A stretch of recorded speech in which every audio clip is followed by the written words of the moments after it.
Deep within a shadowy cavern, the rhythmic clang of metal on stone resonated through the oppressive darkness. A white-haired young man suddenly froze mid-swing, his eyes catching faint, blue droplets seeping through a ceiling crack. His breath hitched as excitement ignited his eyes. At last, he'd found what he was searching for. Carefully, he held up a glass bottle, letting the glowing liquid drip inside.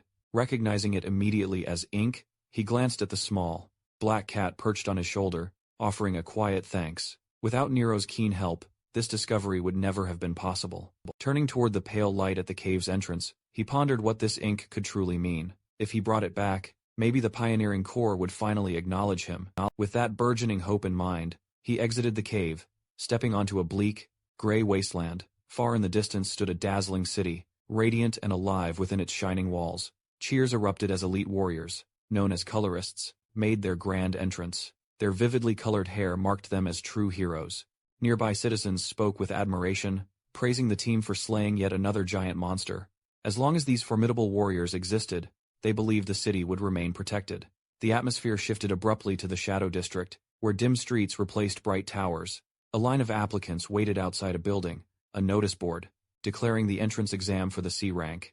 Pioneering Corps, stating that anyone with color could apply. Suddenly, the white-haired, young man was hurled out of the building, crashing hard onto the ground. Two examiners stood above him, one shouting that someone like him had no place there. Gritting his teeth, the young man pushed himself up, and held out the bottle of blue ink, demanding an explanation.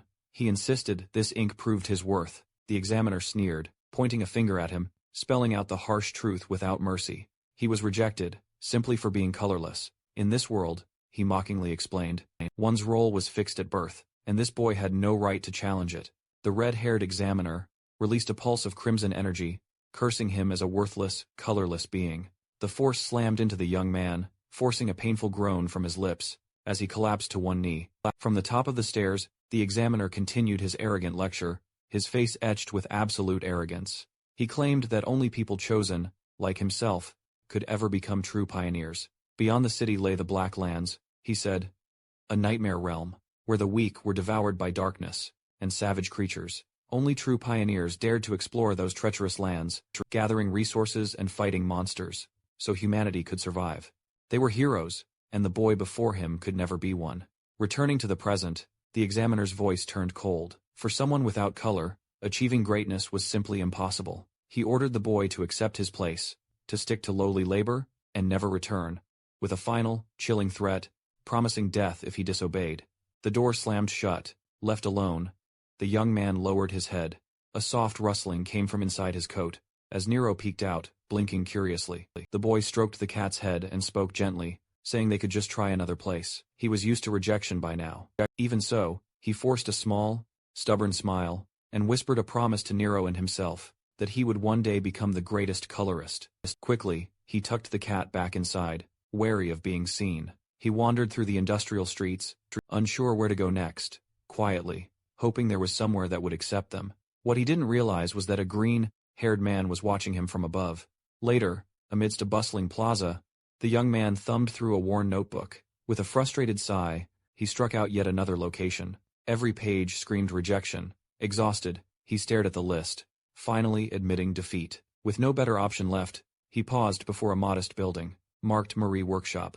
Muttering he had no choice, he pushed the door open and called out inside. A white-haired girl, wearing goggles, looked up and greeted him with a bright smile. Pushing her glasses up her nose, she immediately noticed his gloomy mood, and guessed the outcome as Nero leaped onto the table. She happily greeted the cat as well. Trying to lift his spirits, she insisted the examiners were blind to his talent. The young man shook his head, asking what talent truly mattered. When no one would ever accept a colorless person, Mari countered, that the fact he repeatedly survived the Black Lands and brought back resources was proof enough. He replied modestly, saying he only managed it because Nero helped him. Changing topics, he set the bottle of blue ink on the table and asked if she wanted to buy it. Marie's eyes sparkled as she agreed, immediately offering a generous price. She poured the ink into a connected pipe system, grumbling about how expensive ink had become due to shortages.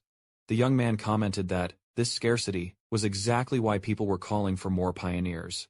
A glance at the machinery made it clear that the city's life depended on these vibrant fluids. Annoyed by the unfairness of it all, Mari asked if he had reconsidered her earlier Suggestion. When he hesitated, she slammed a flyer onto the table, and snapped that he couldn't afford to be picky. The paper advertised recruitment for the S rank, Dawn Pioneering Corps, boldly stating that their entrance test was open to everyone, and judged purely on skill. The young man stared at the notice, stunned. He admitted he'd always avoided applying. He was utterly convinced he'd fail. Could a corps like that truly recognize his abilities? Marie, however, urged him to try. She insisted that if the test solely measured skill, this could be his shot. She smiled warmly, reminding him that becoming a colorist had always been his dream. A memory surfaced. Him as a child, alone in the rain, clasping Nero tightly. That dream had never faded. Marie promised her unwavering support, no matter what. Strengthened by her unwavering faith, the young man finally smiled. Gripping the flyer firmly, he resolved to hesitate no longer. He waved goodbye to Marie, and stepped out of the workshop, truly resolved. Burning brighter than ever before, moving silently through the dark, back streets of the Shadow District, the protagonist clutched the recruitment flyer, reminding himself to prepare carefully for the upcoming test. Without warning, he suddenly stopped. Nero suddenly stiffened, nestled in his clothes, reacting to something lurking behind them. A calm voice echoed from the darkness, casually asking, "What's wrong?" At that very moment, a hand emerged from the shadows, gripping a wooden staff, crowned with a glowing green crystal. The green-haired man, who'd been observing him, stepped forward, raising the staff. As a magical targeting sigil locked onto the protagonist's back, the attack struck instantly. A sharp blade of green energy tore forward. The protagonist spun around in alarm, but his reaction was fatally slow. The spell struck him squarely, tearing through his body, and forcing a guttural scream of pain from his throat. As he collapsed onto the stone ground, the green-haired man approached with his companion, looking down at him without a shred of emotion. He mocked the boy, remarking that, although he'd narrowly avoided instant death, it made no difference. He'd die soon regardless. Blood pooled beneath the protagonist as he lay there, helpless, listening as the man coldly stated, "The death of a colorless person. It simply wouldn't matter to anyone." His strength rapidly fading, the protagonist weakly whispered for Nero. Seeing the cat's terrified face, peeking out from his clothes, he forced himself to move, just enough to urge Nero to escape, using the last of his energy to shield him. The scene then shifts to an ominous industrial zone, riddled with warning signs for toxic ink waste disposal. Groaning, the protagonist slowly came to, only to find the sinister green-haired man looming over him, a wicked smile twisting his lips. He was roughly lifted by the collar and dangled over a vast, gaping pit, filled with thick, putrid black sludge. The attacker let out a cruel, chilling laugh, muttering it was unfortunate to be tossed in, while still clinging to life. He chillingly explained that the pit held only discarded ink waste, a highly corrosive substance that dissolved anything it touched, ensuring absolutely no trace remained. Panicking, the protagonist struggled weakly against his grip, and frantically demanded to know who this man was, and why he had been targeted. The green-haired man then casually revealed that earlier, while spying on him from afar, they had been utterly shocked, not by the boy himself, but by what he was so carefully hiding. A brief, unsettling memory surfaced, showing the two observers, fixating their attention on the mysterious creature, concealed deep inside his jacket. The man went on to explain that, a being intelligent enough to form a bond with a human, was an extraordinarily rare find, calling the cat a priceless, unparalleled discovery. He tightened his menacing grip on the protagonist's throat. Behind him, his assistant then raised a small, sinister cage. Inside it, Nero cried out pitifully in distress. Pure horror washed over the protagonist's face, as he realized his beloved companion had already been cruelly captured. In a surge of desperation, the protagonist seized the man's collar, and screamed for him to immediately release Nero. The attacker barely flinched, scoffing dismissively at the boy's futile fury, his eyes glinting with unbridled greed. He then declared that such a valuable creature was utterly wasted on such a colorless owner. Nero would fetch an enormous price on the black market. Easily. With sickening ease, the man overpowered him completely, lifting him further off the ground while ruthlessly choking him, sneering that the pet deserved a far better master. Dangling, completely helpless, he cursed himself for letting his guard down. All this in the grim Shadow District. Memories of a lonely past flooded his mind. He'd endured rejection and discrimination, all his life long, but losing Nero? That he absolutely refused to accept. Nero was his one and only family. A potent surge of rage erupted within him. He warned the man not to underestimate him, then clamped down on the attacker's arm. With all his remaining strength, the green-haired man suddenly froze, his expression twisting from arrogance to alarm. as strange energy crackled across his face. A swirling, green aura was forcibly drawn out of his body, flowing straight into our protagonist's hands. The man screamed in terror, overwhelmed by the sensation of something being ripped right away from him. Panicked, he violently shook the boy loose and hurled him backward into the vat of toxic ink waste. Calling the whole encounter a waste of time, the attackers turned away. Nero cried desperately from within the cage, as they declared their newfound wealth, and left for the black market, ignoring the cat's cries entirely. Sinking beneath the dark liquid, our protagonist watched the light fade away. Nero's voice grew distant as he tried to move, but his body refused to respond. Memories flashed through his mind, and he wondered if this was where his story would end. Then, he saw a vision of himself as a child, clutching the cat tightly. He realized he could not die. Not yet. There was still a promise he had to fulfill. In an endless void, a mysterious voice echoed, demanding to know why he was doing nothing. Confused, the protagonist asked who was speaking. Massive words then appeared before him, commanding him to accept it. Thoughts flooded his mind, urging him to save Nero and reclaim his true color. The voice demanded that he take back what belonged to him. From a swirling mass of black liquid, a hand reached out, but our protagonist stood perfectly still. As tendrils of darkness began to coil around him, he looked down at his hands, now completely engulfed in shadow. He realized he was no longer submerged in the dark ink. His memories felt fractured and broken, but he pushed them aside. What truly mattered now was crystal clear. His form transformed into a silhouette of pure darkness, with white eyes glowing faintly in the gloom. He questioned what monstrous thing he had become. A soft cry suddenly broke through the silence. Looking up, he saw two blurred figures standing above him. They were holding a small cage, and inside it, Nero cried out. The sound snapped him back to himself. Whatever he had become, one truth remained utterly unchanged. He absolutely had to save Nero. He extended a shadow-covered hand toward the terrified men. Then, suddenly, a colossal eruption of black energy surged violently upward. From the depths, the green-haired man and his assistant recoiled in sheer terror, screaming as they stumbled backward. Peering into the gaping pit, they were horrified to find the massive ink waste completely gone. At the bottom stood a single, towering dark figure, radiating an overwhelming and truly ominous presence as it slowly advanced toward them. The green-haired man trembled uncontrollably, his face completely drained of color, as a massive, jagged claw of shadow descended from above. He stammered in utter disbelief, wondering if the terrifying being before him was truly one of the dreaded creatures. The explosion left the entire shadow district in complete ruin. Buildings were shattered, streets torn apart, and dark, grimy residue coated everything in sight. An elderly man screamed out, hysterically at a bewildered police officer, insisting furiously that he had seen a small hand appear out of absolutely nowhere, followed by an insane eruption of black energy that utterly devastated the entire area. In an instant, as the dust slowly began to settle, medics immediately rushed in and carried away two unconscious, still bodies, the green-haired attacker and his assistant. A newly arrived pair observed the chaotic scene quietly. A red-haired man and a blue-haired woman looked down at the injured figures below and observed that both were B-rank pioneers, whose color had been utterly stripped away. The blue-haired woman's brow furrowed, struggling to fathom what immense power could possibly strip someone of their color entirely. Meanwhile, her companion urged her to remain focused on their mission. The red-haired man then clarified that they had been dispatched, following reports of a powerful creature manifesting right inside the city. The nearby police officer stiffened in shock. Upon realizing he was speaking to high-ranking colorists, nervously, he ventured to ask why elites of their caliber were operating in the shadow district. The blue-haired woman answered calmly that they were merely conducting an investigation. When the red-haired man requested to see the impact site, the officer immediately led them forward. Standing at the edge of the massive crater, the red-haired man meticulously examined the debris, noticing unsettling dark stains deeply embedded in the ground. His partner then affirmed faint, unsettling traces of a creature's presence. She pointed out how utterly abnormal it was for such an entity to appear within city limits, especially so close to the city's outskirts, as only minor creatures ever managed to slip past the walls. Peering intently into the pit's depths, the red-haired man speculated this might be an entirely new variant.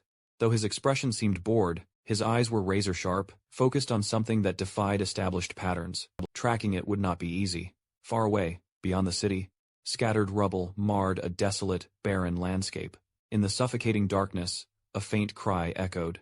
Lin let out a soft groan, his whole body aching as he lay, hidden among the shadows. A rough, warm sensation brushed against his face. Slowly opening his eyes, he saw Nero, licking his hair. A wave of profound relief washed over him. Without a second thought, Lin pulled the black cat into a desperate, tight embrace, clutching him as if terrified he might vanish. It was only then that the searing pain fully registered. A sharp wince tightened his lips. He pushed himself upright with immense effort. Lin's mind raced, trying to piece together what happened. He remembered the men who had attacked him. He remembered being hurled into the vat of black sludge. He remembered sinking deeper into the darkness. His breath hitched as the realization hit him. He was alive. Raising his hands, he stared at them in utter disbelief. He struggled to comprehend how survival was even possible. When he touched his head, his fingers froze. His hair, once a pristine white, was now an inky, pitch black. Lin gripped his hair tightly, his mind reeling, as confusion and disbelief completely overwhelmed him. Surrounded by absolute darkness, Lin slowly rose to his feet. He couldn't see anything at all. Panic began to creep into his chest. He called out for Nero, his voice tense. In response, the cat leapt into the air and spun, releasing a brilliant, white glow that illuminated their surroundings. The light revealed a horrifying sight. They were deep within a vast cavern, encircled by countless shadowy creatures, lurking just beyond the light's edge. Lin stared in shock, his thoughts scrambling, as he tried to understand where they were. Then it hit him. They were in the Black Lands, more specifically, the Black Forest, a place so incredibly dangerous that only B-rank pioneers were allowed to enter. As the monsters began to close in, Lin's heart pounded in his chest. He shouted for Nero to stay close and bolted forward. The glowing cat flew beside him, lighting the way as they ran. A massive shadow serpent nearly crushed him, and Lin barely avoided it, shouting, an alarm at how deadly the situation had become. Even so, he spared a breath to thank Nero for guiding him. Through the darkness, they climbed jagged cliffs, leapt across broken terrain, and finally dropped down a sheer vertical slope, putting distance between themselves and the pursuing horde. As Lin ran, something strange dawned on him. The fear etched on his face slowly gave way to confusion. Dark energy pulsed faintly from his chest, and his body felt incredible. Despite the relentless sprint, he wasn't tired at all. He leaped across a massive gap with ease, landing smoothly on the other side. His eyes widened as he realized his speed, strength, and agility had far surpassed anything he'd known before. Nero suddenly stiffened, his ears twitching. A split second later, a wolf-like shadow creature lunged from the darkness. Lin reacted too slowly. His stance was wrong. He knew instantly he couldn't block it. Certain death loomed, and he shut his eyes, bracing himself. The impact came, but not as expected. A sharp cracking sound echoed through the forest. Lin felt pressure on his arm, but no pain. Opening his eyes, he saw the creature recoil in terror. Its teeth had shattered upon biting him. The shadow wolf whimpered, backing away before fleeing into the darkness. Lin stared at his uninjured arm, stunned, his breath trembling, as he realized something had fundamentally changed within him. Kay examined his arm carefully and froze. There was no wound, not even a mark. His breathing slowed as disbelief took hold. An attack that should have torn him apart had done nothing. Staring at his hands, he finally understood. This toughness, this overwhelming resilience, this was color, the very power he had been chasing his entire life. Before he could think further, the ground began to shake violently. Nero stiffened, ears snapping upright, and Kay followed the cat's gaze, just as an enormous shadow rose from the darkness. A gigantic figure hauled itself over the ridge, its single glowing eye burning with hostility. Kay's blood ran cold as he recognized the creature. A cyclops. His mind raced, wondering why a monster that normally lived deep within the Black Forest. He'd ventured so far out. The cyclops raised its colossal arm and slammed it into the ground. The impact burst outwards, sending rocks and debris flying wildly. Nero cried out, but Kay remained seated amidst the destruction. The blow had been devastating, far heavier than anything he'd ever endured before, but he was alive. More than that, a confident smile slowly spread across his face. For the first time, he realized he could actually win. Fragments of his past surged through him. His mind revisited standing alone as a child, being rejected again and again, always told he didn't belong. He clenched his fist, acknowledging he had finally grasped the strength he'd only dreamed of. Things would not stay the same anymore. Power surged through his arm as he tightened his grip. He straightened his back and planted his feet firmly into the ground, deciding he would not run again. Shadows gathered around him, drawn to the strange force awakening inside. In an instant, darkness swallowed his form, reshaping him into a being made entirely of shadow. His white eyes glowed intensely, within the black silhouette. The Cyclops roared and lunged forward, reaching out to crush the small figure before it. K exploded off the ground, launching himself upward with terrifying force. He twisted midair and drove his fist forward. The punch landed hard. The Cyclops shattered. Its massive body disintegrated into fragments as a violent shockwave tore through the forest, flattening trees, and clearing the land in every direction. K flew through the air, surrounded by debris, still wrapped in shadow. Then, something shifted. The darkness peeled away from him without warning. His eyes widened as the world around him transformed.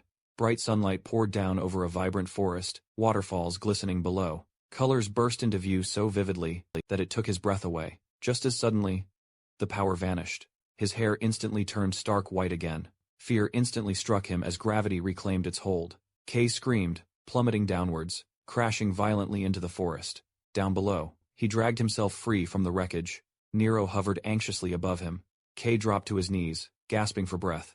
As the remaining traces of shadow bled from his body, like smoke, horror crept in as he felt it clearly. Now, his very color was draining away. Panic seized his chest. He finally understood the cost. The stronger the power he used, the faster it disappeared. If he kept going like this, he would be left utterly helpless. The world suddenly went dark. A voice echoed deep within his mind, cold and commanding, asking why he hesitated. It told him his prey was already before him, and demanded that he consume it. K looked down at the scattered remains of the Cyclops. The voice pressed on, asking if he wanted to live, urging him to reach out his hand. Sweat rolled down his face, as exhaustion threatened to pull him into unconsciousness. The voice continued, relentless. His vision blurred. His eyes faintly glowed as survival instinct took over. Trembling, K obeyed. He extended his hand, and pressed it against the monster's remains. The moment he made contact, something activated. Dark energy surged outward. As the shadow lingering within the Cyclops was forcibly drawn into him, Nero stared in stunned silence, as a towering pillar of black light erupted from the forest, shooting straight into the sky. When the light finally faded, K collapsed against a rock. Breathing heavily, the crushing exhaustion lifted, replaced by surging strength. His hair had turned black once again, his energy restored. He tilted his head back and stared at the sky, releasing a long breath of relief. He was alive, and for the very first time, he truly believed he was going to survive. Meanwhile, back at Mari's workshop, the atmosphere was unusually calm and ordinary. Mari was hunched over her workbench, intently studying a complex blueprint, when the bell above the door chimed softly. She looked up and froze. A tall figure, wrapped in a tattered, heavy cloak, stood silently in the doorway. Their face was completely hidden beneath a deep hood.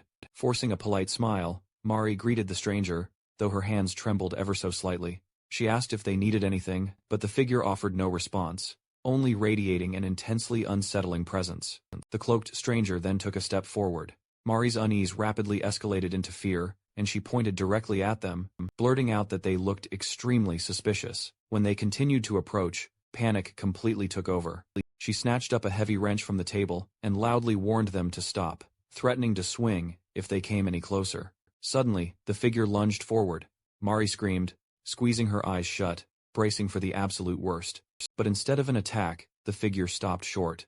A familiar voice calmly told her to relax. The deep hood was then pulled back, revealing a face she knew all too well. Kay scratched the back of his head awkwardly, telling her, "It's really me." He admitted even he barely recognized himself now. Mari slowly lowered the wrench, staring at him in utter disbelief. Her eyes widened, her mouth fell open, and then she exploded into a loud scream, demanding to know what on earth had happened to him. Still trembling, Mari clutched a metal pipe, her shock rapidly morphing into pure fury.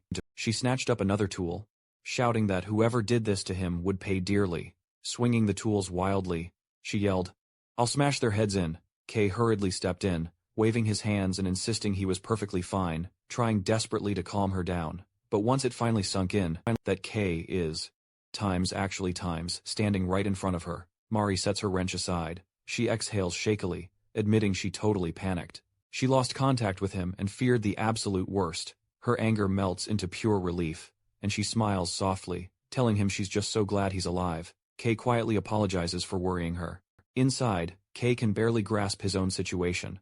Falling into toxic ink, surviving, and awakening as a color, it all sounds utterly absurd, even to him. He voices one major concern, pointing out that his color is times black, *, a color often associated with monsters, no less. He wonders if others will now look at him differently. After a moment, he shakes his head, deciding it simply doesn't matter. What truly matters is that he finally has a chance. He declares dramatically.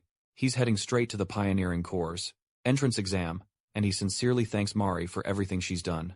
He then awkwardly asks if he can borrow some clothes, promising he'll return them later. Mari sighs dramatically, asking, "How many times do you plan to beg?" Still, she smiles and waves it off, calling it an investment in a future colorist. Without warning, she grabs his hand and times him along, announcing cheerfully, "I have just the thing for you." Kay stumbles after her, completely caught off guard. The scene transitions to a massive, Colosseum-like structure, where a crowd of hopeful pioneers steadily marches up wide stone steps. Inside, hundreds of candidates gather on a vast floor, divided into large white square platforms, all waiting for the entrance exam to begin. Among them, 3 young men stand close together, whispering nervously. One of them, a blue-haired man wearing No. 183 on his chest, tries to reassure his anxious companion. The pink-haired friend can hardly believe they've made it this far, about to challenge the entrance test of the legendary S-rank Dawn Pioneering Corps. This corps is famous for its feats in the Black Lands and is seen as the city's greatest hope. Still, the candidates can't ignore how many powerful competitors are present. Their eyes catch a woman with flowing turquoise hair. She's rumored to be the daughter of a prestigious color family. She stands next to a man sporting a beanie. They also spot other promising individuals. Among them, a pink-haired boy with goggles, and a man in a gas mask. But despite all this talent, they agree one person stands head and shoulders above the rest. Their gaze lands on a young man with wild, green hair and sharp, predatory eyes. This is Gale, famously known as the Gale Sword.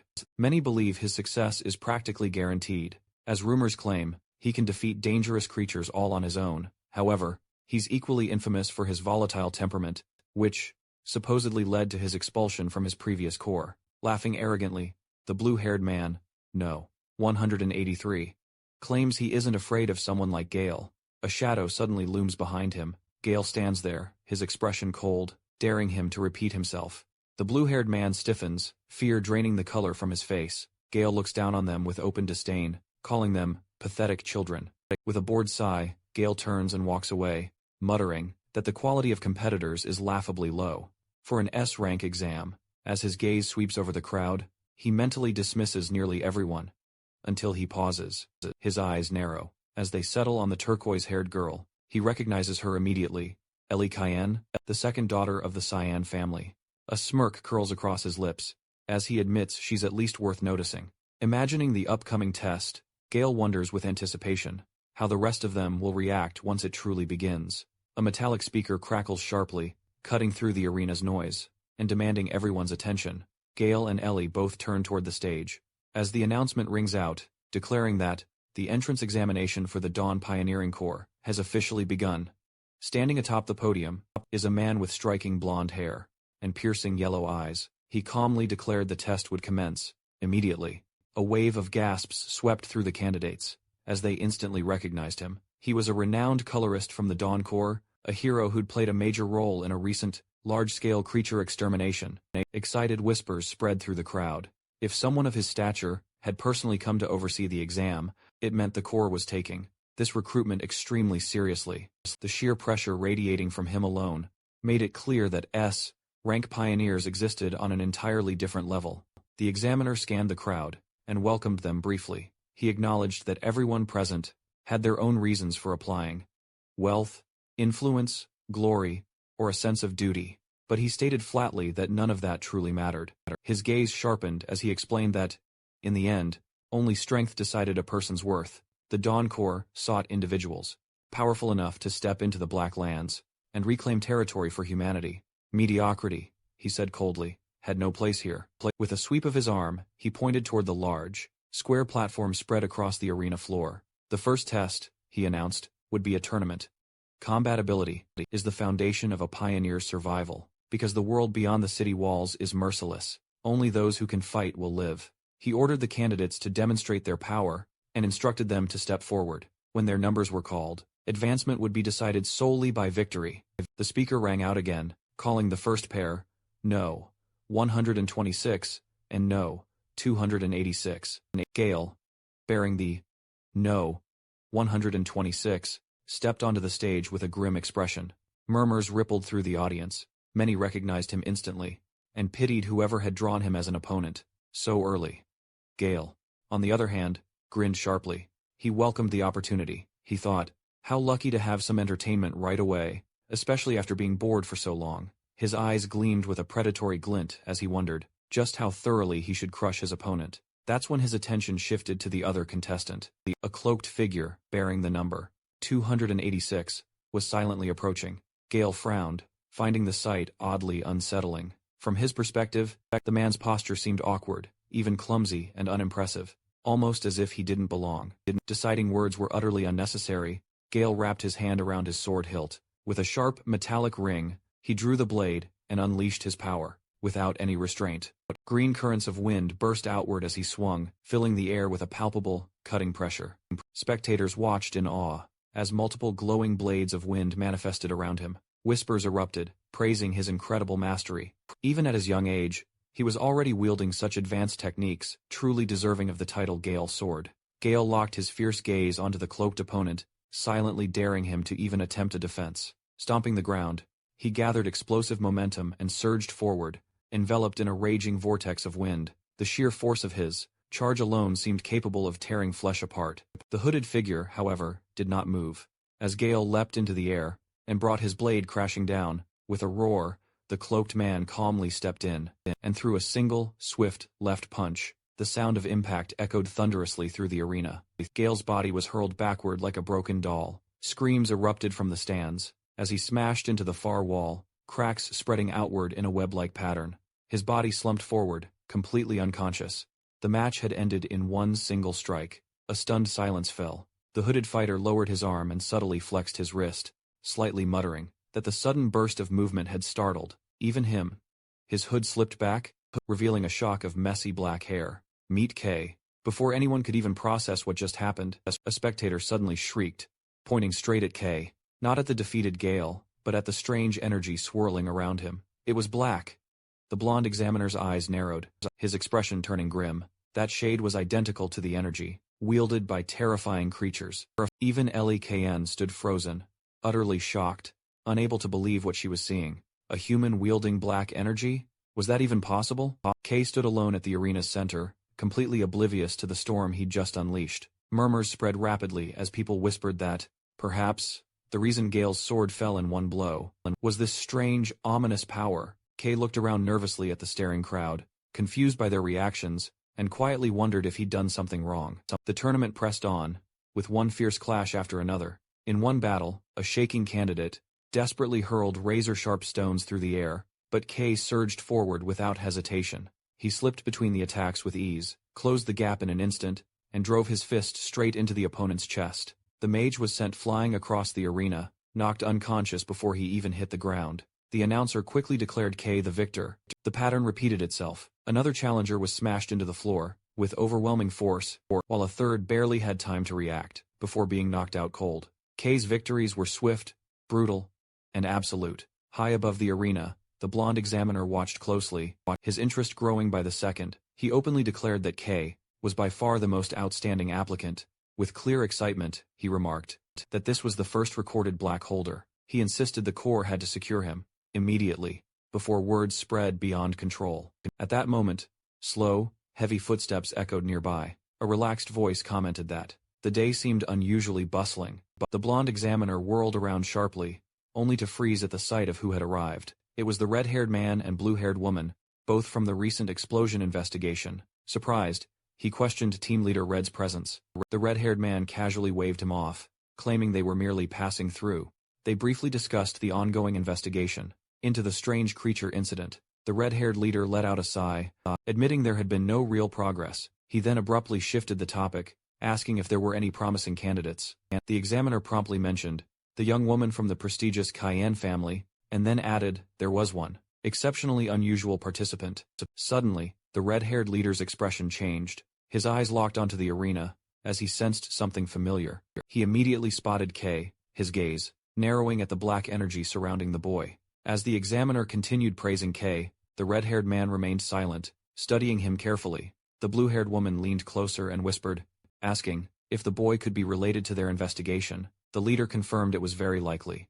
A new color, emerging right after the Shadow District incident, was far too suspicious to ignore. He decided to observe Kay closely for now. Completely unaware of the attention, Kay stared at his clenched fist, dark energy curling around it like smoke. Excitement surged within him, as he realized that becoming a pioneer was finally within reach. Still, he remembered the severe strain his transformation caused, and warned himself not to push too far. If his power vanished mid-battle, he would be utterly helpless. Suddenly, an overwhelming wave of freezing air swept across the arena. A towering wall of ice formed instantly. Standing calmly within the mist was Ellie Cayenne. The announcer declared contestant number 17 the victor. It turned out her opponent was completely frozen, encased solid in a block of ice. The spectators immediately erupted into a buzzing frenzy, marveling at the sheer overwhelming strength of the Cayenne. Family's Colora. Kay watched, absolutely awestruck, wondering how anyone could possibly stand against magic as powerful as that. As Ellie descended the stairs, she walked past Kay, then suddenly stopped. Her sharp blue eyes locked onto him with laser focus, scrutinizing him with an undeniable air of suspicion. Without uttering a single word, she turned and continued on, leaving Kay feeling both unsettled and utterly bewildered. The announcer then declared that the first examination had officially concluded. The blonde examiner stepped forward, thanking everyone for their considerable efforts. Due to unforeseen time constraints, he explained, they would proceed directly to the very next test. The eliminated candidates were ordered to vacate the premises, many doing so with visibly defeated expressions. Just as the examiner began to detail the second test, a hand landed firmly on his shoulder. The red-haired man stepped boldly forward, flashing a confident smile as he took control. He announced that the upcoming examination would be personally conducted by none other than himself. The remaining candidates stared in utter shock, immediately recognizing Color Red, one of the Shining City's most formidable warriors. A palpable fear spread like wildfire through the crowd. His reputation was absolutely infamous. Rumors claimed his power was so incredibly destructive that even his allies kept a respectful distance, and that whenever he led an exam, no one ever survived it. The blonde examiner hesitated, warning him that altering the test format would infuriate the captain. Red simply laughed it off, casually stating he was quite used to being scolded. He then declared the test simple. Just endure. Suddenly, flames erupted from his body. In an instant, a massive wave of fire rolled forward, forming individual spheres around each and every candidate, trapping them inside blazing prisons of fire. Panic erupted as the intense heat surged. Red calmly explained that he had meticulously recreated the environment of a specific region in the Black Lands, and casually added that it would get rather warm. He then dismissed the raging flames as nothing more than a true inferno. A brutal reminder, the true Black Lands were infinitely worse. Endure, and they'd pass, and fail, and they'd never earn the right to be pioneers. Within the fiery barriers, blood-curdling screams echoed. Some candidates hammered desperately at the scorching walls, a terrifying realization. Escape was futile. Others simply trembled, consumed by terror, imagining what true hell awaited beyond the city walls, if this agonizing trial was merely considered mild. Observing from the sidelines, the blonde examiner watched with a hint of awe. Red's control was as flawlessly precise as ever, effortlessly containing so many individuals at once. Suddenly, a sharp, fracturing sound ripped through the air. Red and his assistant instinctively whirled around, just in time to witness one fire sphere flash blue, then shatter into countless pieces. Ice exploded outwards as Ellie Cayenne emerged. Free, she stood tall, framed by the glistening frozen shards. Red acknowledged her feat with a calm nod, a silent admission of its impressiveness. While ice was a natural counter to fire, his power usually rendered such advantages meaningless.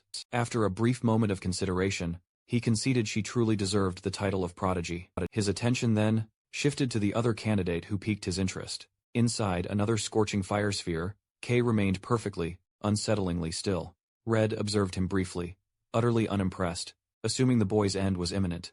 Inside the barrier, however, Kay was spiraling into full-blown panic. He realized he'd spent far too much of his power earlier. His black energy was now leaking at an alarming rate, draining even faster under the intense, searing heat. Then, a horrifying thought struck him like a physical blow.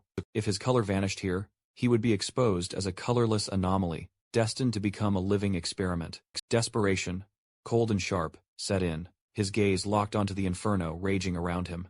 A dangerously reckless idea began to form. Since the barrier itself was in construct of color, he wondered if it could be absorbed, He didn't know the true limits of his ability, but he had no other choice. Taking a deep breath, he pressed his hand against the scorching wall of flames. Instantly, the fire warped with violent intensity. A jolt of shock coursed through K as he realized it was actually working. A massive vortex of dark energy erupted violently from his body, tearing the crimson flames to shreds, and ruthlessly dragging them straight into his hand. Nearby, candidates shrieked in utter disbelief from the podium. Both Red and the blonde examiner stared down in complete, stunned silence. Red, however, broke into a tense, unsettling smile, with beads of sweat forming on his brow, and muttered that they had just unearthed a truly dangerous lunatic. K stood at the arena's very center. As the lingering energy slowly faded away, red and black power still swirled menacingly around his hands, twisting together in a truly frightening display. The entire crowd had fallen completely silent, yet inside, K was anything but calm. His heart raced wildly as panic clawed at his chest. He forced an incredibly awkward smile, thinking bitterly to himself that this was absolutely not how things were supposed to go. Instead of blending in discreetly, he had drawn far too much attention to himself. Eli Cayenne remained utterly motionless, staring at him as if her entire world had frozen. For a moment, she wondered if her own eyes were deceiving her. Black. Was that truly a color a human could wield? The very idea unsettled her deeply.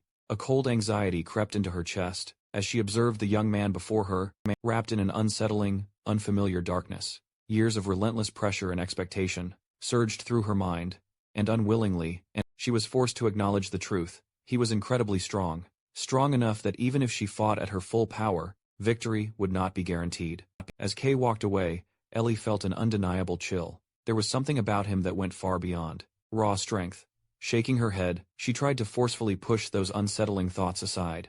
Colorist Red casually slung an arm over Kay's shoulder, as if they were long-lost acquaintances. With a relaxed, almost sly grin, he told him that things wouldn't be quite so easy next time. He remarked that the way Kay's black power swallowed everything was absolutely fascinating, and he couldn't suppress his curiosity, suggesting they talk somewhere much more private. Red then guided Kay away, insisting it was for Kay's own protection, though his eyes screamed a different story. Sweating profusely, Kay nervously asked about the exam. Red just laughed, telling him he'd obviously passed. Hearing that, Kay completely froze. The realization hit him like a truck. His reckless display had actually landed him his dream. Emotion welled up deep inside him, as he finally accepted his new role as a pioneer. From right behind them, the blonde examiner shouted furiously at Red for interfering without permission. Red just waved it off, laughing and begging for forgiveness. Just this once. With a tired sigh, the examiner then addressed the waiting crowd, announcing that the exam would indeed continue, despite the disruption. He confirmed that number 17, Ellie, had passed outright for breaking the barrier, while the remaining candidates would face another test. Ellie barely registered the announcement. Her eyes were fixed, however, on the dark passage, where Kay was being led away. The scene then shifted to a desolate industrial zone. Red stood beside a vehicle, with Kay close by, while the blue-haired investigator waited silently in the driver's seat. Red told her to stay put. Kay glanced around, and his blood instantly ran cold. Before him stretched a field of shattered ground and ruined structures. He recognized it instantly. This was the very place where he had been thrown, into the dreaded ink waste. Red surveyed the wreckage with a grim expression, commenting simply that it was an eyesore. He explained that a serious incident had occurred here. Kay stiffened as Red continued, stating that for the first time ever, 2 pioneers had been discovered, completely drained of their color. Witnesses had even reported the appearance of a massive creature. Turning sharply, Red fixed his gaze on Kay. He pointed out the timing was far too convenient. A mysterious creature appeared, and shortly after, the first human with black color emerged. Red called it a coincidence, but his glowing eyes screamed he didn't believe it.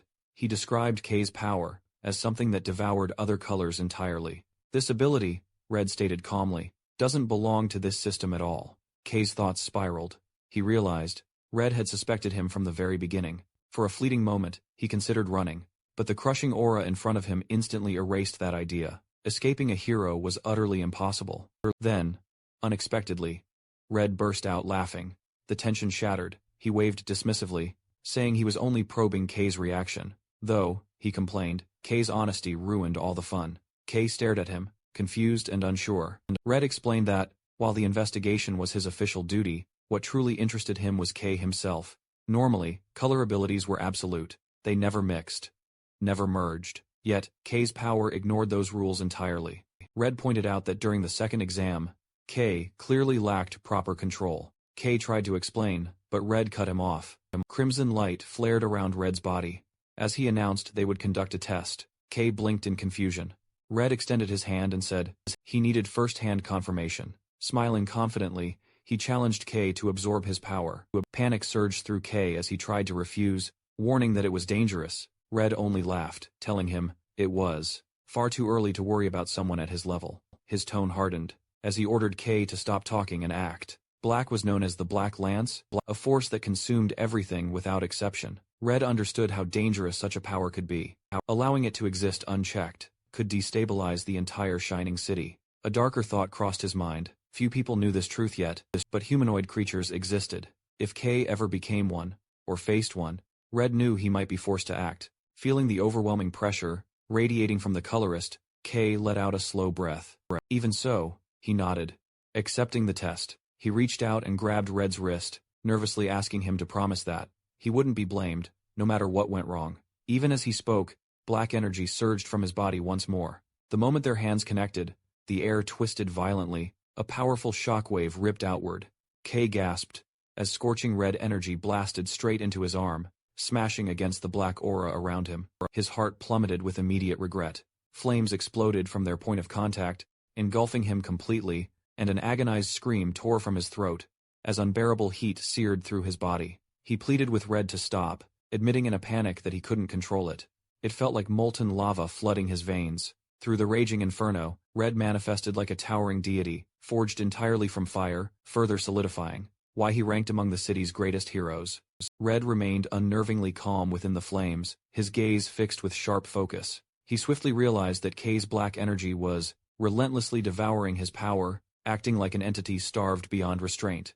However, since the ability was still immature, Red could still resist it, but he knew beyond a doubt that an ordinary colorist would have perished instantly. As the firestorm raged, Red's curiosity deepened. What K had revealed during the exam was clearly not the true extent of his power. What truly captivated him wasn't just the absorption, but what happened once the color was taken.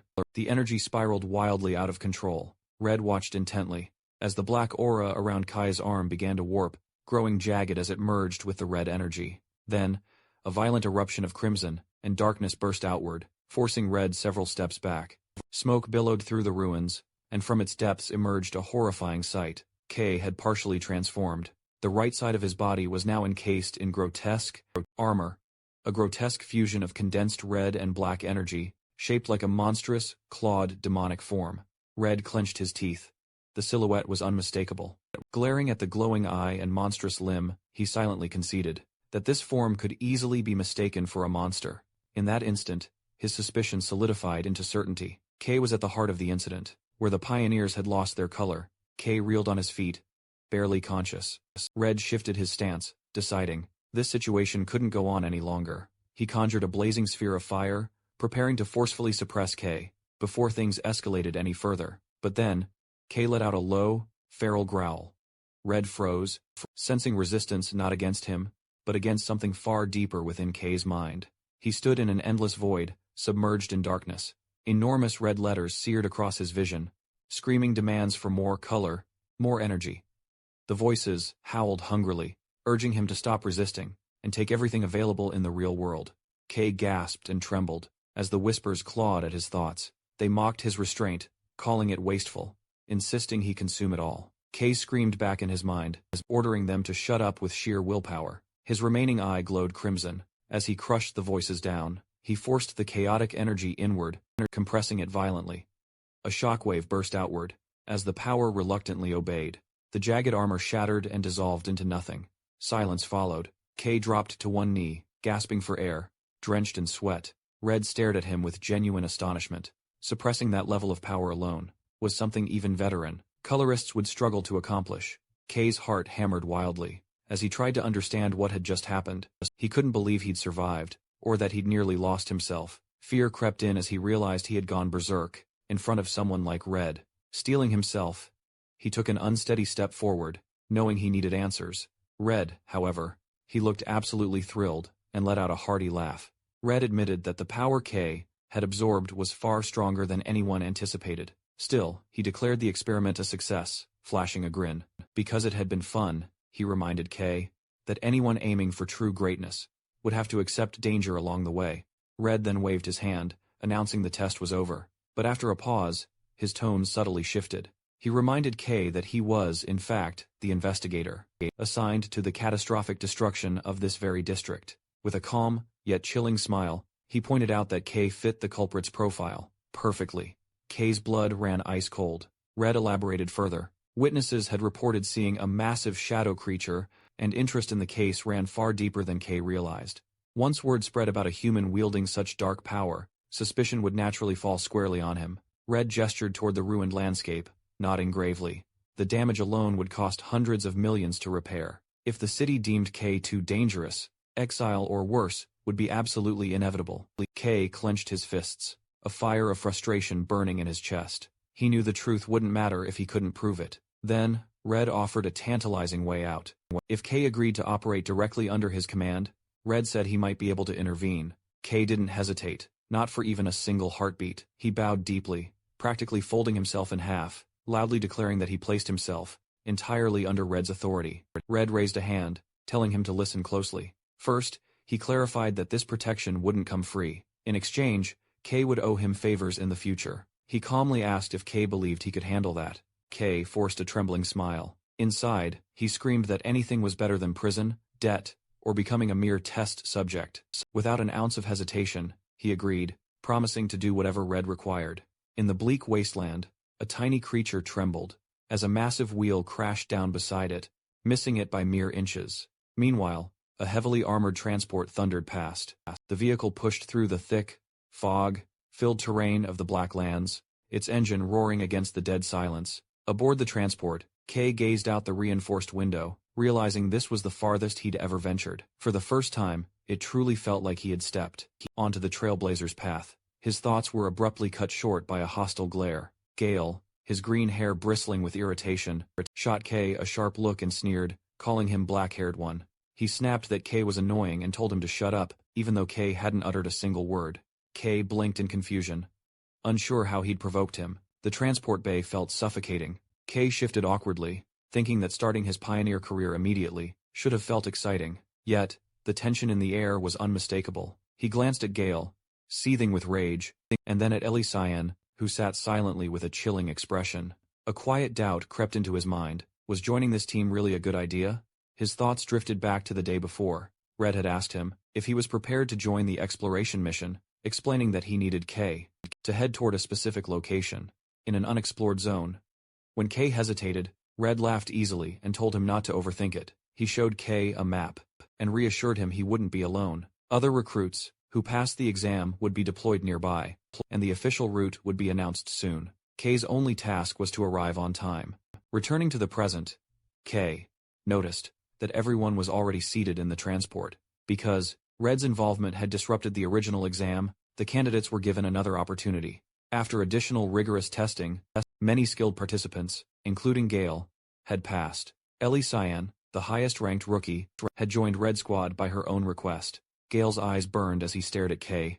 The memory of his humiliation still gnawed at him. He convinced himself that his defeat was nothing more than a momentary lapse, swearing it would never happen again. He then muttered a chilling threat under his breath, warning Kay to be prepared once this exploration wrapped up, adding, with a bitter tone, that if Raven hadn't been there, Kay would already be pushing up daisies. Ellie Cyan, however, cut in with an icy tone, telling Gale to stop making a fool of himself. She then relentlessly mocked him, claiming he'd likely be knocked out in a single hit once more. Gale furiously snapped back, demanding to know precisely what she meant. Ellie simply brushed him off without even a glance, stating flatly that Gale was utterly no match for Kay. Kay turned to Ellie, a flicker of surprise and faint relief crossing his face, thinking she might actually be someone reasonable. But that fleeting hope vanished instantly. Ellie's sharp gaze then snapped towards him, as she brought up a past agreement, in a tone that left him utterly bewildered. She then told him bluntly that the loser should simply stay quiet and follow orders. Kay stood there, utterly baffled, caught between two openly hostile teammates. Letting out a quiet sigh, he realized managing this chaotic team would be anything but easy. But the transport finally crossed the dark, desolate waters of the wasteland, and approached a distant, imposing facility. It then rolled into a bustling loading dock, where workers bustled about with critical supplies. Once disembarked, Kay, Ellie, Gale, and the other recruits stepped into the forward base of the Dawn Pioneering Corps. Kay looked around in absolute awe at the sheer scale of operations. The sheer volume of resources made him truly realize just how different an S-rank Corps mission truly was, from his solitary ventures into the dangerous Black Lands. Without warning, someone then poked Kay gently on the cheek. He turned to find Mari beaming brightly at him. She explained cheerfully that, since this was his very first mission, she absolutely insisted on coming along to support him. Opening her jacket, she then revealed that Nero had come along too. Kay gently took the adorable black cat, thanking Mari profusely for looking after him so well. She smiled warmly, stating Nero was truly family, adding that she'd gotten a chance to join the expedition as support staff, her skills proving invaluable there. A loud announcement then echoed across the base, summoning everyone to assemble. As the pioneers gathered in the gray wasteland, the speaker announced their imminent entry into the Black Lands. Kay handed Nero back to Mari, asking her to take good care of him. She warned him not to do anything reckless, and Kay smiled, promising he'd return safely. Mari hugged Nero tightly, but suddenly, the cat slipped free from her arms. She gasped as Nero sprinted toward Kay, melting straight into the shadow at his feet. Mari froze, her eyes wide in disbelief. She stammered Kay's name, utterly unable to comprehend what she'd just witnessed. The group soon arrived at a heavily fortified cave entrance. At the front stood a woman with bright orange hair, wearing a white coat, as she shouted orders. She announced that a new batch of recruits was about to enter the Black Lands. She stressed that safety was the absolute highest priority, warning that reconnaissance teams had detected unknown, dangerous creatures in Area 21, a highly risky zone, where the remains of an Asgos, A-rank creature had recently been discovered. A male pioneer rushed up to her, nervously calling her Arancia. He reported that the Red Team leader had brought the new recruits, but had already broken formation without authorization. Arancia's eyes widened as she demanded confirmation. When the messenger nodded, she let out a weary sigh, muttering, "That man is causing trouble again." The group quietly slipped into a narrow canyon, deliberately breaking away from the main force. Colorist Red moved at the front, extending his hand into the darkness, as if parting the shadows themselves.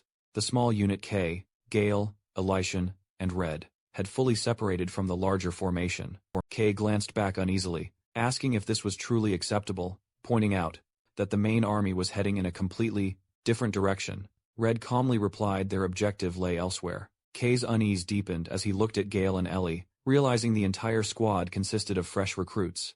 Gale suddenly exploded in anger, demanding to know why he and Ellie were dragged along. He shouted that he'd heard Red originally planned to bring only K, and he clearly felt insulted by being treated as an afterthought. Red merely smiled, his red aura flickering faintly, as he explained that his personal guidance wasn't something handed out lightly. Allowing only K to receive it would be unfair. He then added that, while he had no intention of babysitting them, he also wouldn't allow them to suffer serious harm. With that, he cut off the argument and ordered them to move out. Not long after, K's eyes widened as a hostile presence emerged, deep within the cavern. Shadowy creatures closed in from every direction. Red raised a lantern, illuminating the chaos. As K, Gale, and Ellie were plunged into battle, a massive, wolf-like beast burst out of the darkness. Ellie reacted instantly, her blue energy blade piercing straight through the creature's body. She landed smoothly, her expression tightening, as she fully grasped what fighting in the Black Lands truly meant. Surrounded by countless glowing eyes and endless pressure, she realized this was nothing like training. Tightening her grip on her sword, she resolved to control her stamina. Carefully casting a glance toward K, she silently vowed not to fall behind him. At the same time, K seized a shadow creature by the throat and crushed it effortlessly with his bare hand. Ellie froze in disbelief. She demanded to know why K wasn't using a dropper. K hesitated before admitting he didn't own one. He explained they were far too expensive, and added that he felt fine fighting without it. Ellie stared at him, as if he'd just said something utterly impossible. Gale's reaction escalated dramatically, yelling that it made absolutely no sense for a pioneer to have never touched a dropper. Droppers were essential tools for pioneers, specifically designed to infuse weapons with color energy. In order to properly combat these creatures, without coloring a target, taking down these monsters should be impossible. Yet, here stood K, surrounded by fallen enemies, having crushed them with nothing but his bare hands. This blatant contradiction left both Ellie and Gale utterly shaken. Gale's grip tightened around his weapon, as his hand trembled. The memory of the exam resurfaced. The sheer humiliation of realizing he couldn't even injure someone who wasn't using a dropper.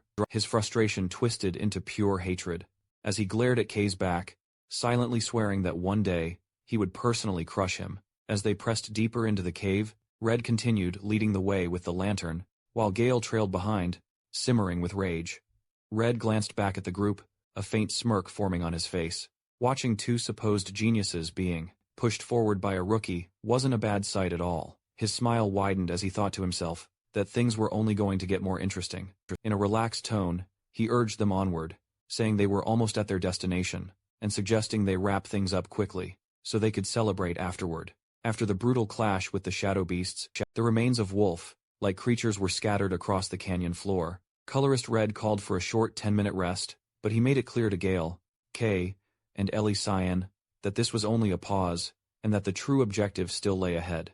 Gale let out an annoyed sigh, complaining that he had already burned through a large portion of his color. He took out a small vial, filled with glowing green liquid, and drank it without hesitation. As Kay immediately recognized it as personal ink, an extremely refined alchemical substance, used by pioneers to restore their color reserves, because each bottle had to be customized just to match the user's chosen color scheme, and the price tag was absolutely astronomical. Kay watched on in silence, as both Gale and Ellie recharged their energy, unable to hide a fleeting trace of envy. He briefly wished he could afford such a luxury, but quickly shoved the thought aside. Instead, he stepped away from the group, and approached the fallen shadow creature's corpse.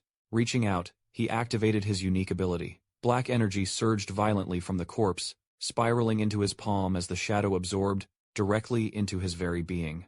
The dark power surged through his veins, and Kay clenched his fist tight, feeling his full strength restored. He then casually announced that he was back to full power. When he turned around, he found Gale and Ellie staring at him in utter disbelief. Ellie cautiously asked if he was truly fine. Kay waved off her concern, saying he'd done this before. Gale, however, nearly shouted, unable to believe Kay had just absorbed a monster so casually. Before the conversation could continue, Red cut in, stating the break was over. The group moved deeper into the canyon, until Red suddenly stopped and announced their arrival. Ahead of them stood an enormous dome of swirling, black energy, completely blocking their path. Kay stared intently at it, and muttered that it looked like a massive, black curtain. Red smiled at Kay's reaction, and explained that this barrier was the very reason he had brought him along. To prove his point, Red condensed red energy into his palm, and fired a powerful beam straight at the dome. The attack vanished the moment it touched the surface, swallowed entirely by the impenetrable darkness. Red explained that any attempt to break the barrier, by force only fed it, making it stronger. He pointed out the similarity to Kay's own ability, and said he had suspected Kay would be the only one capable of removing it, gesturing toward the ominous wall. Red then revealed the path to the ruins lay just beyond this point, and their true target, the Stella fragment, was hidden deep inside. Kay's eyes widened, while Gale frowned. She asked, "What even times is times a Stella?" While Ellie admitted she'd never heard a word about it. Red calmly assured them it was indeed real, and the Shining City was times desperate times to obtain it. Then, he turned to Kay, ordering him to erase the curtain.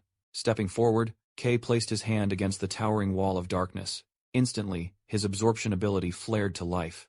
The black, oppressive energy of the barrier surged violently into his outstretched arm, forming a massive, swirling vortex. As the enormous dome began collapsing inward, Red, Gale, and Ellie watched as the obstruction was steadily devoured.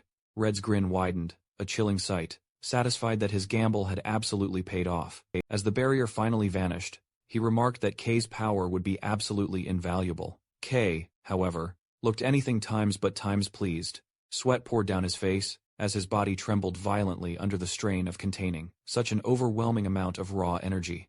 Without warning, the very ground began to quake. Gale and Ellie stiffened, as the vibrations intensified dramatically, realizing this disturbance would undoubtedly draw monsters from all directions imaginable. The echoing roar of collapsing energy ripped through the canyon, and moments later, black, wolf-like creatures poured out from the cliffs.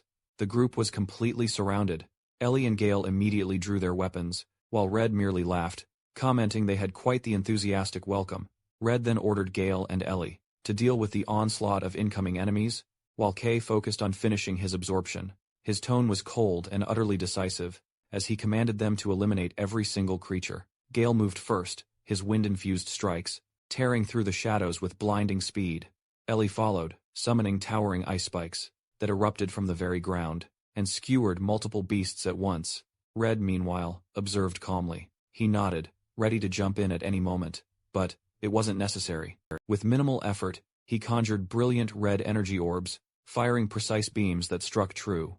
They utterly obliterated the last of the monsters. Despite being fresh recruits, their combat prowess was undeniably top tier. Meanwhile, Kay remained kneeling, enveloped by the barrier's remnants, sweat beading and dripping. He fought to stabilize the volatile energy, flooding his body. Red watched with a satisfied smirk, internally musing how convenient it was to let his subordinates handle the dirty work.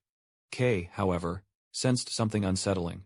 The barrier's power felt disturbingly similar to his own abilities. He instantly recognized the immense danger. If his concentration wavered even slightly, this energy could reverse, draining his very life force. Instead, gritting his teeth, Kay refused to yield. He silently vowed he wouldn't be overpowered.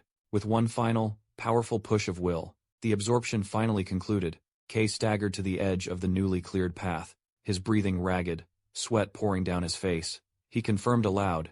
The barrier's energy was completely consumed, but as he looked ahead, his heart sank. Beyond where the barrier once stood wasn't a corridor or even a chamber, but a colossal void, a seemingly bottomless pit of absolute darkness. Peering into it sent a shiver straight down his spine. He wondered if this endless abyss truly was the entrance to the ruins. Regaining his composure, he turned back and reported to the team leader. "The curtain has been successfully removed," he stated.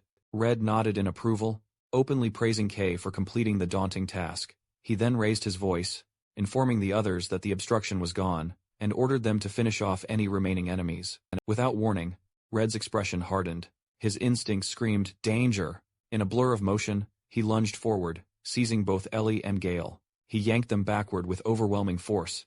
A split second later, an unseen, a devastating slash ripped through the space they'd just vacated. This invisible attack carved deep trenches into the canyon floor, obliterating the last of the shadow beasts. Rocks and dust rained down hard. As Red landed safely on higher ground, with Ellie and Gale right behind him, Gale stared at the destruction in stunned silence, fully aware he would have died instantly if Red had reacted any slower. Red exhaled grimly, realizing the earlier lack of resistance had a reason. Something far more terrifying had been driving the monsters away. He recalled intelligence reports, warning of a powerful entity roaming nearby.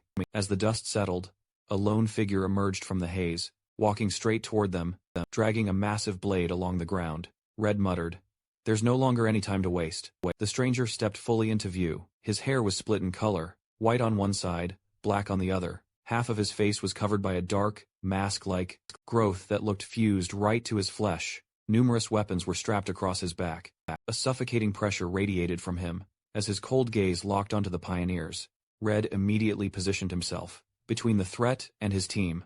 He barked orders, telling Kay and the others to listen carefully. Shoving a lantern into Kay's hands, Red issued a rapid command. They were to enter the ruins at once and secure the Stella fragment. Kay's eyes widened in alarm. As he asked, did Red seriously expect them to go down there alone? Red answered without hesitation, stating their abilities were more than sufficient. Before anyone could object, Red released a violent burst of force. Kay, Ellie, and Gale were shoved toward the abyss. As Red shouted at them to stop hesitating and move, Kay cried out Red's name.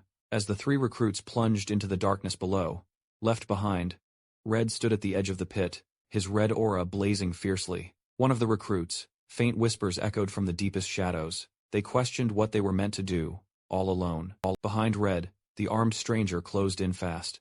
These two formidable figures locked gazes in a silent, tense confrontation. Red knew this approaching battle would be anything but simple. Far below, deep within the abyss, Kay lay sprawled out on the cold ground. He groaned as a jolt of pain shot through his body, clutching his head and struggling hard to rise. In the suffocating darkness, he remembered the lantern Red had given him. He activated it, wondering if this was truly the ruins. Light burst forth, and Kay froze instantly. But instead of ancient stone halls, the lantern revealed the skeletal remains of enormous, modern skyscrapers.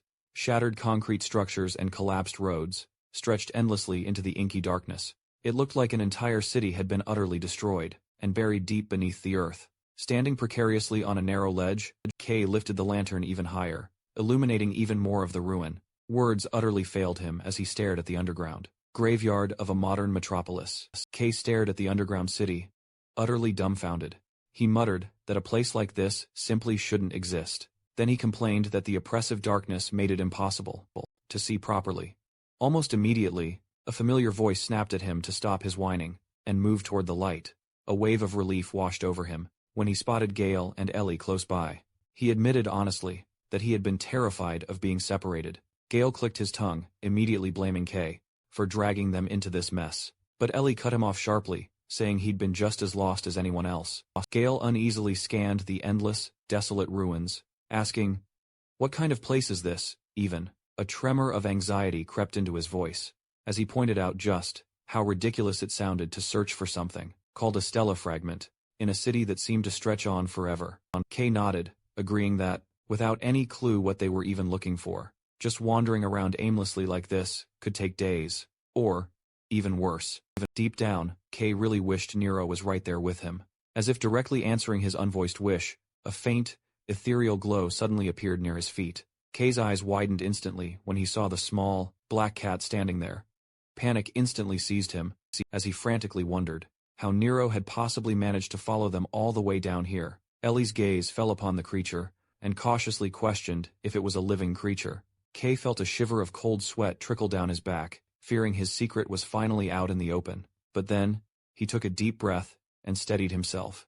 Instead of hiding, he decided this was the perfect chance to demonstrate Nero's true, undeniable worth. Calling out to the stunned others, Kay confidently scooped up the cat and boldly announced that he actually had a super reliable way to pinpoint the stella fragment. Gale immediately erupted in anger, calling it utter nonsense. But Ellie totally ignored him, her attention completely captivated by the mysterious cat. Before Kay could elaborate any further, Nero let out a soft, melodic cry, and suddenly sprang free. The instant it gracefully leapt into the air, its body dissolved into a swirling, ethereal mass of pure light. A brilliant, overwhelming glow suddenly flooded the ruins, forcing all three to instinctively shield their eyes from the glare. The light then swiftly shot forward, forming a perfectly clear path right through the darkness. They followed the luminous, winding trail, as it intricately wound between the colossal, shattered buildings. Gale just muttered in utter disbelief, questioning how any creature could show intelligence on this time's incredible level, and demanding to know exactly where Kay had found such a thing. Kay simply ignored his outburst, focusing intently instead on interpreting Nero's subtle movements. He calmly declared that the stella fragment was very close, right up ahead. In fact, the glowing shape suddenly zipped away, racing straight toward a massive, intimidating concrete structure. A gaping, dark tunnel yawned open at its base. Kay stared into its ominous depths uneasily, wondering just how deep they would have to venture. Gale mocked him with a scoff. "Scared already, Kay?" Kay shot back instantly, without a hint of hesitation, saying they were going straight in. Inside, the vast corridor stretched wide and impossibly tall. With Nero's faint glow lighting their way, Kay remarked that this facility was far vaster than he'd ever imagined. Suddenly, Nero halted before an enormous metal door, hovering there with insistent urgency. Kay instantly realized it must have found something crucial. The silence was shattered by a thunderous, metallic impact. A colossal, mechanical foot slammed down directly in front of them. All three froze as a towering, rust-covered automaton lumbered into view. Gale frowned, nodding. This thing was nothing like the biological creatures they usually fought. A focused beam of light swept out from the machine, scanning Ellie first. Symbols appeared, identifying her blue color. The scanner moved to Gale next, registering green. Finally, the light fell on Kay. His heart sank, as he realized it was analyzing their colors. The scan complete, the display changed, identifying absolute pitch black. Instantly, the automaton's eye flared brightly. In a distorted mechanical voice, it announced that it had detected the color of the Black Witch and classified Kay as a high-level threat. Elimination procedures began. Kay barely had time to react before a massive metal fist crashed toward him. The blow sent him skidding backward across the floor. Pain shot through his body, but he managed to block the worst of it. Gritting his teeth, he forced himself upright and glared at the machine. Shouting in anger and defiance, Kay declared that if this automaton wanted a fight, then he would not hold anything back. The towering automaton slowly lifted its enormous arm, metal joints groaning, as it prepared to crush everything in its path. Kay rushed forward, slamming his fist into the machine's forearm. Pain shot through his arm, instantly forcing him back. The impact barely dented the surface, and he realized with shock just how absurdly durable the armor was. Gale could only stare, utterly stunned, as the robot reeled back its arm, gearing up for another crushing blow. Ellie reacted in a flash, darting forward, thrusting her rapier right at the machine's torso. The blade struck true, but instead of piercing through, it ricocheted off with a furious shower of sparks. Ellie froze, staring at her weapon in utter disbelief. Not even a single scratch marred the metal surface. Panic flickered across her features, as a terrifying thought began to sink in: her color might be completely useless against this mechanical foe. While they struggled, Kay forced himself to stay calm and observe, his eyes locked onto a faint, pulsating glow emanating from the robot's chest. Inside the transparent casing, liquid energy churned violently. He instantly understood. That was its core. Kay lunged again, aiming straight for that weak point, but the machine moved far faster than he anticipated. Its arms swung sideways like a massive club, forcing Kay to twist his body mid-stride, narrowly avoiding being utterly crushed. He skidded backward, breathing hard, frustration burning fiercely in his chest. Normal attacks just weren't going to work here. Then he remembered the sensation from before. The time his body had been consumed by black energy. Fully transforming again was too dangerous. The cost was simply too high. Instead, he made a crucial decision. Kay drew in a deep breath, focusing everything he had into his right arm alone. Dark energy condensed rapidly, wrapping his fist in a dense, pitch-black layer that pulsed like a living thing. The pressure was immense, but he held it together. With a sharp shout, Kay launched himself into the air. His empowered punch struck the robot, dead center in its chest. The black-coated fist pierced straight through the armor and smashed right into the glowing core. A violent shockwave erupted outward, as the core shattered, sending fragments flying. The automaton's upper body exploded apart, its head tearing free and crashing to the ground. As the light in its eye flickered and died, silence fell as Kay landed heavily among the wreckage, gasping for breath. Then, a shaky sigh of relief slowly escaped him. Gale and Ellie could only gape, utterly speechless. As the swirling dust finally settled, Kay spotted a spherical object rolling right by his feet. He picked it up, realizing it was the shattered core. A faint smile touched his lips, thinking Mari would absolutely adore something like this. But his moment of relief was fleeting. Gale suddenly roared, demanding to know just what that power was. He and Ellie pressed in on Kay, bombarding him with non-stop questions. Kay stiffened, sweat beading on his brow, awkwardly trying to brush it off. He explained that the technique devoured a huge amount of his color and wasn't something he could just use freely. Before anyone could press him further, a deep, mechanical rumble echoed from behind them. The massive metal door they'd been standing near began to slowly creak open on its own.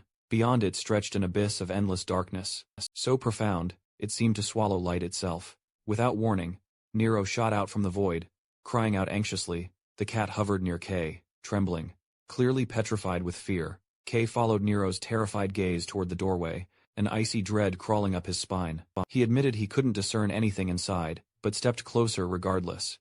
The moment his fingers grazed the surface, the impenetrable darkness rippled like liquid.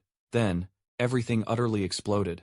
Thick tendrils of shadow burst forth from the doorway, wrapping around all three of them like a vice. Gale and Ellie screamed as they were violently yanked forward, powerless against the overwhelming force. Kay reached out a hand instinctively, but it was utterly useless. The hungry darkness swallowed them whole. They fell endlessly until they finally slammed into the ground.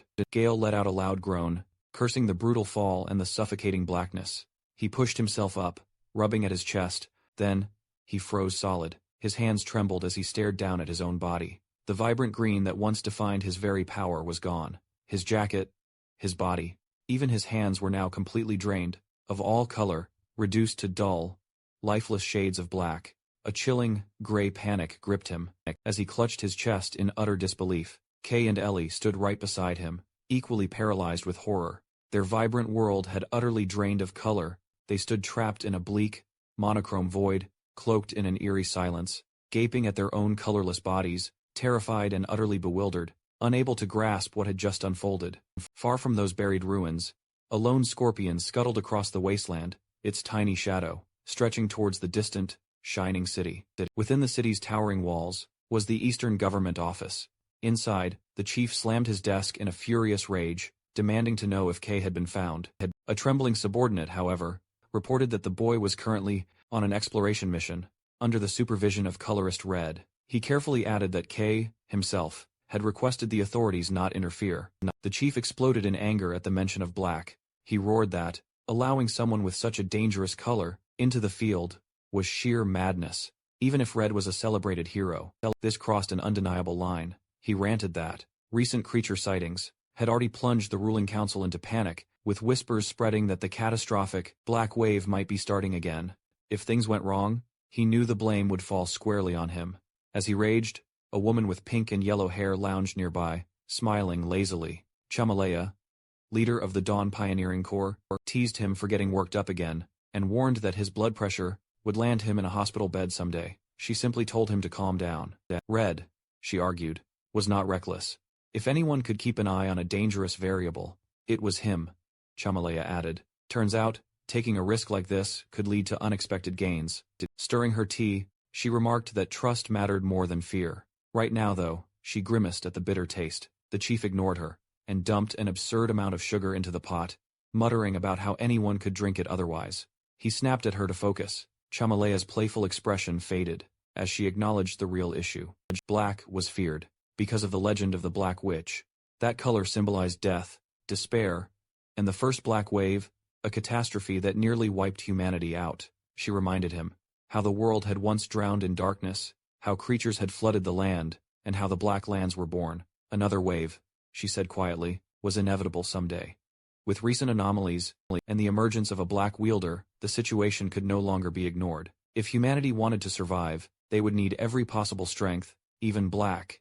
She urged the chief to convince the council. The chief exhaled heavily, admitting it would not be easy. Still, as he stared at a dossier containing Kay's photograph, he murmured that perhaps the fate of the city truly did rest on that boy's shoulders. Meanwhile, in a boundless void of darkness, three figures stood outlined in faint white light. Kay, Gale, and Ellie stared around in confusion, unable to tell where they were. Panic overtook Gale as he pointed at his own body, screaming that his color was gone. He demanded to know why Kay still seemed unaffected. Kay replied flatly that he had no idea, suggesting it might be because his color was black, identical to the space around them. Gale suddenly doubled over, drained, while Ellie clutched her head. As weakness washed through her, Kay watched in confusion. He felt completely fine. Slowly, he realized why. He had lived most of his life without color. This emptiness felt familiar to him. Gale muttered, feeling something strange stir within his body. Squinting, he noticed a faint glow pulsing within his chest, like a hidden core of power. Suddenly, a chorus of whispers flooded the void. The three froze as Gale shouted into the darkness, demanding whoever was there reveal themselves. Kay listened carefully. The voices felt wrong, different from the one that usually haunted him. From the shadows, a woman's silhouette emerged. Her long hair flowed unnaturally, and her form looked neither fully solid, nor entirely unreal. Kay sensed her presence instantly and turned. Gale and Ellie stood frozen, terror-stricken. She had appeared without warning. Slowly, the figure raised her hand and pointed directly at Kay. His vision shattered. Kay was dragged into a violent storm of images. He saw a city, being swallowed by a spiraling vortex of power. The world bled red, as towering monsters rampaged through ruined streets. A colossal eye opened in the sky, gazing down upon an army of shadow beasts. Among them loomed a horrifying, many-eyed entity. Then, the woman's face filled his vision, one eye glowing as she stared straight into his soul. He found himself before an overwhelming sea of blue. Energy, memory, and reality blurred together. Deep within his mind, a voice from a brilliant light told him he needed a name. A smiling figure from his past appeared, gently calling him Kay, and urging him to find his own color, his own light. The vision collapsed. Kay snapped back to reality with a sharp gasp, sweat pouring down his face. He staggered, clutching his head, as the after-images burned into his mind. He cursed it under his breath, unable to understand why such horrific memories were surfacing now. Desperate, he tried to hold on to the fragments before they faded. One name echoed clearly in his thoughts. Lumiel. Kay's brow furrowed in confusion, whispering the name aloud, unsure of who, or even what, it belonged to. Suddenly, Gale snaps, his control completely gone. The swordsman lets out a piercing scream into the darkness, wildly swinging his blade, as if battling phantoms only he can see. Kay turns alarmed and realizes Gale's wild attacks are coming dangerously close to Ellie. Ellie, who is crouched on the ground in terror. Gale continues to shout incoherently, utterly detached from reality, as Ellie trembles, begging him desperately to stop. Her desperate pleas are utterly ignored. His eyes are now pitch black, with blood leaking from their corners, the void itself driving him deeper into madness. Ellie fares no better. She clutches her head, with black tears streaming down her face, whispering apologies to her sister, while reliving a horrifying, painful memory. Kay watches the terrifying scene unfold, his expression darkening. He now understands. The very space itself is attacking their minds. If they linger any longer, both will be lost forever. But just then, a familiar chirping sound suddenly cuts through the absolute chaos. Kay looks up and sees a glowing, white figure racing urgently toward him. Relief washes over him as he instantly recognizes Nero. He quickly checks if the cat is unharmed. Nero circles him urgently, before pointing intently toward the distance, clearly trying to guide him to a specific spot. Understanding the signal, Kay prepares to follow. But then, he stops. Gale is still rampaging violently, and Ellie is barely conscious. Kay clenches his fists. He cannot abandon them now. Turning to Nero, he pleads for help. In response, a brilliant wave of pure, purifying light bursts outward from the cat, engulfing both Gale and Ellie in its glow. The black corruption evaporates instantly under the glow. Gale's screams fade, his sword dropping from his grasp, and Ellie's trembling slowly subsides as the oppressive darkness drains away. Kay exhales in profound relief. He tells them firmly to stay where they are, then turns back toward Nero, deciding to scout ahead, alone. He follows the glowing trail of light, lost in the endless darkness. His irritation mounts, as nothing ever changes. As if mocking him, the whispers return. A voice murmurs, "No color can reach this place." Kay clicks his tongue in annoyance, muttering, "Riddles are the worst." But then, he sees it. A distant, star-like glow pierces the void. Kay's irritation vanishes, replaced by pure excitement. He breaks into a run, and as he approaches, his breath catches. Before him stands a massive stone structure, crowned by a four-pointed star, radiating holy light. There's no doubt in his mind. This is the Stella fragment. He notices its shape and glow are unlike anything he'd ever imagined, briefly wondering if each fragment is different. Not wanting to waste time, he climbs the rocky base and reaches out. The moment his fingers touch it, the fragment reacts violently. Energy surges into his hand. As his absorption ability activates on its own, Kay gasps, his body glowing as power floods him. Panic flashes through his mind. He never intended to absorb it. He prays. The contact is brief enough not to cause problems. As the energy settles, the oppressive darkness collapses. The void peels away, revealing a vast chamber of gray stone. Kay stands alone at the center, staring at the light swirling in his hands. The black space is gone. He lets out a slow breath, reminding himself, the Black Lands never play by the rules. Behind him, Gale and Ellie regain consciousness. They stare at Kay as if he's a monster. Kay asks, "Are you all right?" But Gale only points at him in accusation. While Ellie demands to know how he remained unaffected, Kay answers honestly, "I don't know." He raises his hand, revealing the object. The swirling multicolored light confirms it. This is the Stella fragment. The three gather around it. Gale scoffs, unable to believe something so small caused so much trouble. Ellie, however, is awestruck, sensing countless colors within it. Nearby, Nero floats, eerily silent, his gaze locked on the fragment with intense focus. Kay checks himself over, confirming he feels perfectly fine. But Nero drifts closer, ever so slowly, his eyes fixated on the pulsating energy. Before anyone can even react, the cat opens his mouth incredibly wide and swallows the Stella fragment whole. Time itself seems to freeze. Kay's face twists in pure, unadulterated horror. Gale and Ellie scream in unison. Panic floods their voices as they stare wide-eyed at Nero, demanding to know just what kind of creature he truly is. Gale completely loses his temper, hovering in midair. The black cat is scolded mercilessly, as Gale shouts that the fragment is absolutely not food. In a fit of uncontrollable rage, he grabs Nero and shakes him violently, screaming for the creature to spit it out right now. Kay reacts instantly, shouting at Gale to let go of the cat, and lunging to pull him away from Nero. Before the argument can escalate any further, a sharp, ominous cracking sound echoes around them. Thin fractures begin to spread rapidly across the walls and ceiling. Gale curses bitterly, realizing that after everything they've been through, the entire place is collapsing on top of them. The chamber begins to violently cave in, as massive chunks of stone rain down. Seeing the imminent danger, Gale yells for everyone to move. Kay clutches Nero tightly and runs alongside Ellie, as the structure behind them crumbles to dust. They barely make it into the corridor, escaping just as the room collapses entirely. Elsewhere, a separate group of pioneers, stands before the colossal corpse of an enormous monster. Arancia, the orange-haired leader, crouches near the battlefield, examining a deep gouge carved into the very ground. Her expression darkens as she traces the ominous mark with her eyes. A blue-haired subordinate asks if she's found something troubling.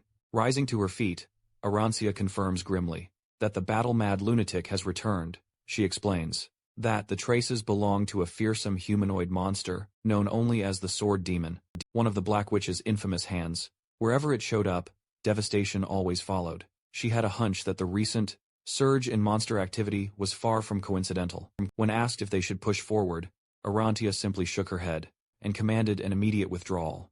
They'd already gathered enough vital materials, and she flat-out refused to gamble with the lives of their rookie pioneers. At that very moment, a terrifying wave of raw power erupted nearby. A colossal burst of searing crimson fire lit up a distant mountain peak. Arancia instantly froze, recognizing the terrifying color of those flames. Her eyes shot open in utter shock. Only one person could wield fire like that. If Red was using this much force, then the Sword Demon had to be nearby.